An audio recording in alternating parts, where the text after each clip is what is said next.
Okay, we're going to go to Anton in Brookfield, Wisconsin. Anton, how are you? Fine, thank you. Your comment. I've often wondered how the perfect complementary male-female systems of reproduction could have evolved from unintelligent life forms.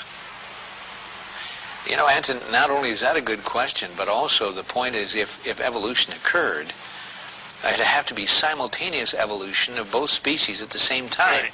Because if it took 1 million years for the female to evolve, it would have kind of messed up the whole procreation thing, wouldn't it? Right. That's my question.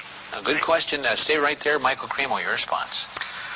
Well, I would like to put together a book called Darwin's Fairy Tales. And I think that would be one of them.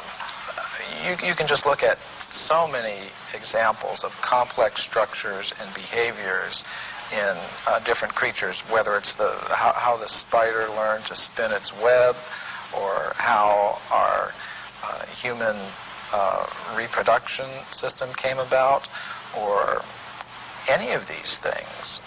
They're a complete mystery. They're not explained even theoretically by the evolutionist. And what they do is, when they want to explain anything, they just wave their magic wand and say, it happened by evolution. And that's why I call it Darwin's Fairy Tales.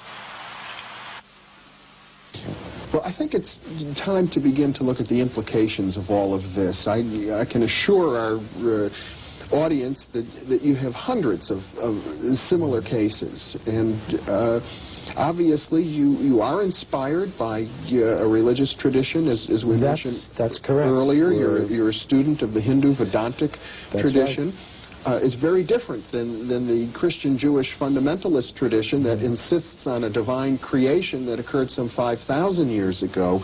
The Hindu view of time is not linear as Western, as we Westerners conceive of time. It doesn't start with a big bang and end with a whimper. Right. It's cyclical, isn't it? Yes. The basic pattern is cyclical. And this is actually the subject of a presentation I shall be making in New Delhi to the World Archaeological Congress called Puranic Time in the Archaeological Record. Mm-hmm. And the concept of time that you do find in the Puranas is, in fact, cyclical. Now, what might one predict from that?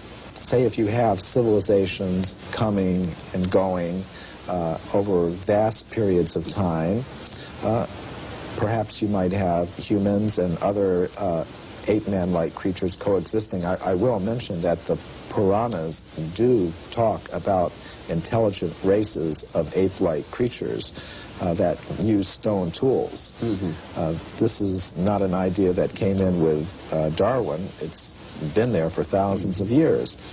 Now, what might one predict from that? If you were to predict what archaeologists might find, you would say, well, they would tend to find a very bewildering mixture of anatomically modern human fossils, ape-man-like fossils, crude stone tools, articles indicative of a higher level of culture, all sort of mixed up and going back, hundreds of millions of years. Mm-hmm. I think you might also predict that given the biases of investigators towards a linear progressive idea of time, with things beginning in a very simple state and progressing in a linear fashion to a more advanced state, that they might edit mm-hmm. that record to conform to their linear progressive biases. Mm-hmm. And indeed, both predictions we found in our investigations do come true. You actually do have that very bewildering, mixture of